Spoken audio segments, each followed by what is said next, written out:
राजकोट येथील छत्रपती शिवाजी महाराजांचा पुतळा पाहिल्यानंतर महाराजांचा पुतळा कसा असावा याचं भविष्यात जर उदाहरण द्यावं लागलं तर मालवणच्या पुतळ्याचे द्यावे लागेल इतका सुबक आणि सुंदर आणि देखणा असा हा पुतळा आहे, असे वक्तव्य रत्नागिरी सिंधुदुर्गचे खासदार नारायण राणे यांनी मालवण येथे बोलताना केले। राजकोट येथील छत्रपतींचा पुतळा आणि परिसराची पाहणी केल्यानंतर राणे यांनी पत्रकारांशी संवाद साधला। यावेळी मेढा राजकोट येथे नव्याने उभारण्यात आलेल्या छत्रपती शिवाजी महाराजांच्या पुतळ्याची खासदार नारायण राणे, पालकमंत्री नितेश राणे, आमदार निलेश राणे यांनी भेट देत पाहणी केली। 11 मे रोजी मुख्यमंत्री देवेंद्र फडणवीस हे या पुतळ्याची पाहणी करण्यास येणार असून त्यांच्या हस्ते या पुतळ्याचं पूजन केलं जाणार असल्याची माहिती राणे यांनी दिली।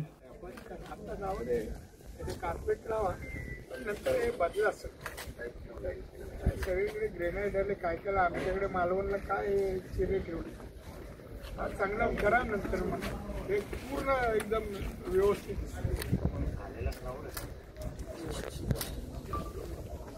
क्राऊडला कुठे काही नाही करा तुम्ही पण तो आपण संस्कारा शिवाजी महाराजचा पुढल्या एवढंच ते सगळं झाकून घ्यायचं। तिथे एवढी माणसं थांबतील तिथे एवढी थांबतील फक्त एवढं की ते युटिलाइज होईल, ऑक्युपाय होईल, बरोबर का नाही?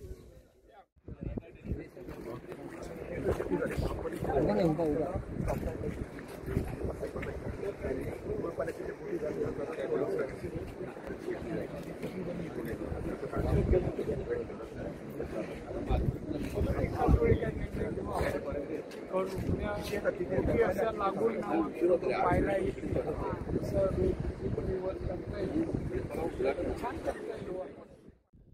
धरणाची त्या पाणी सोडा ते आणून ते आम्ही इथे करतो, ती लाईन टाकायचं काम सुरू आहे। मी पुतळा जो परत तयार करण्यात आलाय तो पाहायला आलो, पाहणी नाही पाहायला आलो। इथे मला हा पुतळा ज्यांनी घडवला ते आमचे कलावंत अनिल सुतार साहेब मला भेटले। मला अजून एक आनंद झाला। हा पुतळा पाहिल्यानंतर खरा महाराजांचा पुतळा कसा असावा व भविष्यात जर उदाहरण द्यावं लागलं तर मालवणच्या या पुतळ्याचं द्यावं लागेल। एवढा सुबक सुंदर देखणा असा हा पुतळा आहे आणि म्हणून प्रथम मी सुतार साहेबांचे मी आभार मानतो की त्यांनी पुतळ्याचं काम घेतलं, यशस्वीरित्या ते केलं आणि उद्या मुख्यमंत्री पाहणी करायला येत आहेत, पूजन करायला येत आहेत।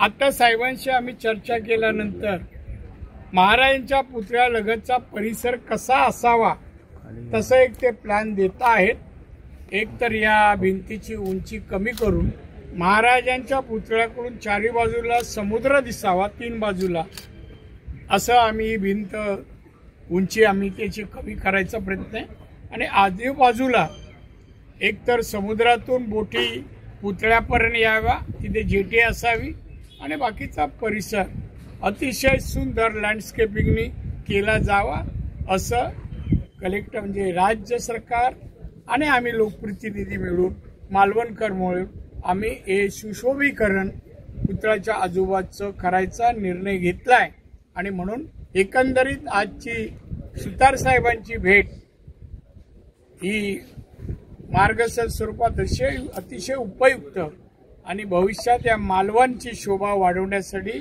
योग्य ठरणार आहे। त्यांचे आभार आणि तुम्ही चांगल्या कामासाठी हा जो प्रसंग आहे हे आमचं इंटरव्ह्यू आहे लोकांपर्यंत पोचवावं, यानंतर राजकीय प्रश्न विचारू नये असं मला वाटतं।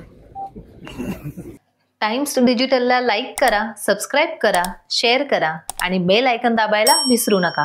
पाहत रहा टाइम्स डिजिटल।